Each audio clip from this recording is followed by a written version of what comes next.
दोस्तों, हाजिर हूँ मैं एक और नई वीडियो के साथ। और आज की इस वीडियो में हम स्टडी करेंगे विलियम वर्ड्सवर्थ की biography. William Wordsworth romantic era के महत्वपूर्ण राइटर हैं और यूपी टीजीटी इंग्लिश के लिए भी बहुत महत्वपूर्ण राइटर हैं। इसीलिए एक एक लाइन को गौर से देखना है, गौर से ध्यान देना है, क्योंकि कहीं से भी कोई भी क्वेश्चन पुटअप किया जा सकता है। और यूपी टीजीटी में विशेषकर इनकी बायोग्राफी और इनके जो वर्क हैं से क्वेश्चन पूछे जाते हैं। तो आइए हम स्टडी करते हैं विलियम वर्ड्सवर्थ की बायोग्राफी। विलियम वर्ड्सवर्थ का जन्म 7 अप्रैल 1770 ईस्वी में हुआ था।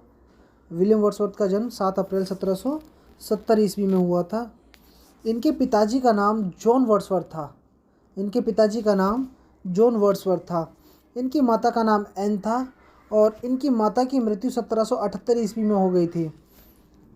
साथ ही इनके पिताजी की मृत्यु 1783 ईस्वी में हुई थी। दोस्तों, इनकी माता की मृत्यु, इनके पिताजी की मृत्यु और इनका बर्थ, ये तीनों डेट महत्वपूर्ण हैं और तीनों को ही आपको विशेष रूप से ध्यान रखना है, डेट को भूलना नहीं है। विलियम वर्ड्सवर्थ का बर्थ प्लेस है कोकरमाउथ इन कैम्बरलैंड।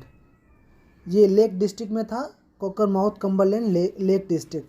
तो इस जगह को भी याद रखना है विशेष रूप से।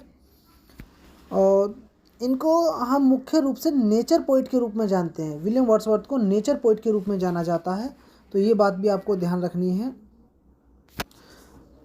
टॉमस डिक्वेंसी उनको पुकारा है the high priest of nature. दोस्तों, इस लाइन को बहुत विशेष रूप से याद रखना है कि विलियम वर्ड्सवर्थ को हाई प्राइस्ट ऑफ नेचर किसने कहा है। क्वेश्चन ये भी आ सकता है और क्वेश्चन ये भी हो सकता है कि टॉमस डिक्वेंसी ने विलियम वर्ड्सवर्थ को क्या कहा है। तो किसी भी प्रकार से क्वेश्चन पूछा जा सकता है, विशेष ध्यान दें। विलियम वर्ड्सवर्थ की मृत्यु हुई थी 23 अप्रैल 1850 में। विलियम वर्ड्सवर्थ की मृत्यु 23 अप्रैल 1850 ईस्वी में हुई थी और ये एक बीमारी से मरी थे। Died of pleurisy at the age of 80। Pleurisy नामक एक बीमारी थी जो 80 साल की उम्र में इन्होंने अपने शरीर को त्याग दिया था। And buried in Grasmere churchyard. जो ग्रेसमेयर चर्च था उसके ग्राउंड में, आंगन में इनको दफनाया गया था। और इनका एक बड़ा फेमस वर्क है द प्रील्यूड। द प्रील्यूड, यहाँ देख सकते हैं, the prelude published after his death. जो प्रील्यूड है वो पब्लिश हुआ था पॉस्थ्यूमसली। पॉस्थ्यूमस का मतलब ही मृत्यु के बाद होता है दोस्तों। तो इस वर्क को भी आपको विशेष रूप से ध्यान रखना है। इनकी जो एजुकेशन, जो शिक्षा हुई है वो Saint John's College Cambridge University में हुई है। इन्होंने Saint John's College Cambridge University में अपनी शिक्षा ली है। और इनकी पत्नी का नाम, दोस्तों, इनकी पत्नी का नाम है मैरी हचिनसन। विलियम वर्ड्सवर्थ की पत्नी का नाम मैरी हचिनसन है। लेकिन ऐसा भी कहा जाता है कि विलियम वर्ड्सवर्थ एंटी वेलन नाम की एक महिला थी।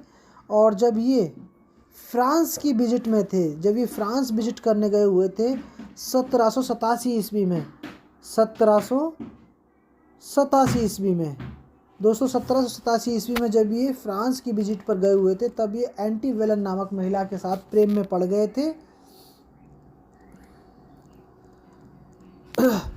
और दोस्तों, इनको साथ ही साथ कुछ ऑनर्स, कुछ सम्मान मिले हैं, वो इस प्रकार हैं। इन 1838 1838 में उन्हें मिला था doctorate in civil law. Civil law में डॉक्टरेट की उपाधि इन्हें ऑफर की गई थी from the University of Durham. Durham की यूनिवर्सिटी ने, या डरहम यूनिवर्सिटी ने इनको डॉक्टरेट इन सिविल लॉ ये उपाधि प्रदान की थी। और 1839 ईस्वी में सेम डिग्री इनको ऑफर्ड की थी ऑक्सफोर्ड यूनिवर्सिटी में। तो इनको 2 डॉक्टरेट डिग्रियां ऑफ़र की गई थी। एक तो 1838 ईस्वी में, जो कि डरहम यूनिवर्सिटी द्वारा दी गई थी, और दूसरी थी 1839 ईस्वी में, जो कि ऑक्सफोर्ड यूनिवर्सिटी द्वारा दी गई थी। तो दोनों को याद रखना है, डेट को, 1838 और 1839। He was appointed poet laureate in 1843 after the death of Robert सते। रॉबर्ट सते की मृत्यु के बाद इनको पोइट लॉरिएट नियुक्त किया गया था 1843 ईस्वी में। और दोस्तों, 1843 ईस्वी के बाद जब तक इनकी मृत्यु नहीं हुई, अर्थात 1850 तक ये लगातार पोएट लॉरिएट रहे थे। यहाँ देख सकते हैं, एंड रिमेन टिल 1850, 1850 तक ये लगातार पोएट लॉरिएट थे। He is known as grand lame of the lake. इनको grand lame of the lake भी कहा जाता है। ये क्वेश्चन भी पूछा जा सकता है एग्जाम में, ऐसा एग्जामिनर पूछ लेगा कि who is known as the grand lame of the lake, तो उसमें विलियम वर्ड्सवर्थ का नाम दे देगा, जॉन मिल्टन का दे देगा, या अन्य दो और कोई राइटर दे देगा। तो आपको ध्यान रखना है कि विलियम वर्ड्सवर्थ के लिए कहा गया है। Wordsworth, Coleridge and Southey are collectively called lake poets. यहाँ देख सकते हैं विलियम वर्ड्सवर्थ, कॉलरिज और रॉबर्ट सते, इनको लेक पोइट कहा जाता है, इनको लेक पोइट कहा जाता है।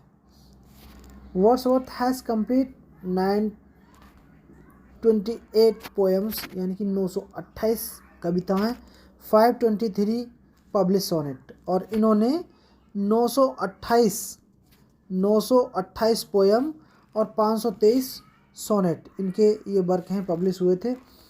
इसी प्रकार से एक महत्वपूर्ण इनका जो सोनेट है, the daffodils is a short poem. जो डैफोडिल है, सॉरी, वो सोनेट नहीं है, एक छोटी कविता है। Daffodils is a short poem of 24 line, 24 line की एक छोटी कविता है, बहुत ही फेमस है। डैफोडिल से क्वेश्चन भी पुटअप किया जा सकता है। 1783 ईस्वी में ही पब्लिश्ड हिज फर्स्ट वर्क, उन्होंने अपना पहला वर्क पब्लिश किया था, जो कि एक सोनेट था। सोनेट का नाम क्या है दोस्तों? European magazine. यूरोपियन मैगजीन में इनका पहला सोनेट 1783 ईस्वी में पब्लिश हुआ था। In 1793 February he published his first poetry collection. 1793 फरवरी में इनका पहला काव्य संग्रह आया था, an evening walk and descriptive sketches. An evening walk and descriptive sketches इनका पहला पोइट्री कलेक्शन है, जो कि 1793 ईस्वी में आया था। Went on a working tour to Bristol. अच्छा, टिंटन एबे जो इनकी एक कविता है, बहुत ही फेमस कविता है, टिंटन एबे एंड देन टू वेल्स, इस कविता में था। Lyrical ballads was published in 1798 at Quantock हिल।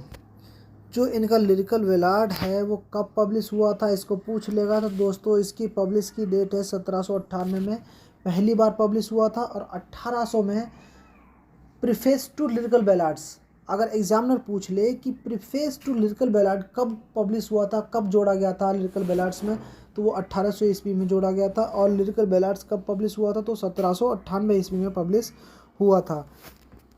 कहाँ पब्लिश हुआ था? क्वेंटक हिल पर, इन ब्रिस्टल। ब्रिस्टल जगह का नाम है, और क्वेंटक हिल एक छोटी जगह है वहाँ पर। It was a collection of 23 poems. ये यानी कि जो लिरिकल बैलाड है वह 23 कविताओं का काव्य संग्रह है, जिसमें 19 कविताएं वर्ड्सवर्थ की हैं और 4 कविताएं एस.टी. कॉलरिज की हैं। तो दोस्तों इसको विशेष रूप से ध्यान रखना है कि लिरिकल बैलाड में 23 कविताएं हैं, जिनमें से 19 कविताएं विलियम वर्ड्सवर्थ की हैं और 4 कविताएं एस.टी. कॉलरिज की हैं। दोस्तों जो विलियम वर्ड्सवर्थ का वर्क है लिरिकल बैलाड्स, इन्होंने एक विशेष चीज़ थी, क्या दर्शाना चाहते थे उस वर्क से, वो मैं आपको यहाँ बताते हैं।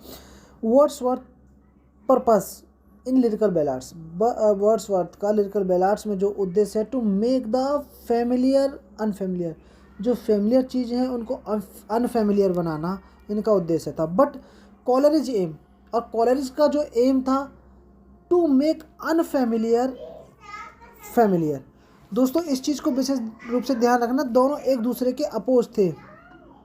And deal with supernatural incidents. अच्छा, सेकंड एडिशन, अब देखिए यहाँ सेकंड एडिशन की बात आ गई है। Second edition of lyrical ballads in 18 with preface, अर्थात हम ऐसा कह सकते हैं कि जो 1800 में दूसरा एडिशन आया था उसमें प्रीफेस को ऐड किया गया था। थर्ड एडिशन 1802 में आया था विद पोएटिक डिक्शन के साथ, और जो चौथा एडिशन है वो 1805 ईस्वी में आया था। John Keats called Wordsworth an egoist. John Keats ने वर्ड्सवर्थ को ईगोइस्ट कहा है। अगर आपसे पूछ लिया जाए who called Wordsworth as an egoist, तो जॉन कीट्स का नाम वहाँ मेंशन करेंगे, आंसर करेंगे। और पीबी शैली ने इनको कहा है मोरल यूंक, नैतिक नपुंसक। तो दो लाइनें ये बहुत महत्वपूर्ण है। हु सैड या who called Wordsworth as an egoist, then we answer John Keats. And if examiner ask us about who called Wordsworth as moral eunuch, then we answer P.B. Shelley. Lyrical ballads open with rhyme of जो lyrical बैलाड्स है वो open होता है, यानी कि शुरुआत होती है उसकी the rhyme of ancient mariner. ये जो कविता है the rhyme of the ancient mariner Coleridge की कविता है। तो ये भी आपको ध्यान रखना है, कभी कभी एग्जामिनर पूछ लेता है कि लिरिकल बैलाड्स किस कविता से शुरू होता है और किस राइटर की कविता से शुरू होता है, तब वहाँ आपको ध्यान रखना है कि एस.टी. कॉलरिज की the rhyme of the ancient mariner से ओपन होता है और एंड होता है टिंटन एबी से। टिंटन एबे विलियम वर्ड्सवर्थ द्वारा रचित कविता है। तो दोस्तों,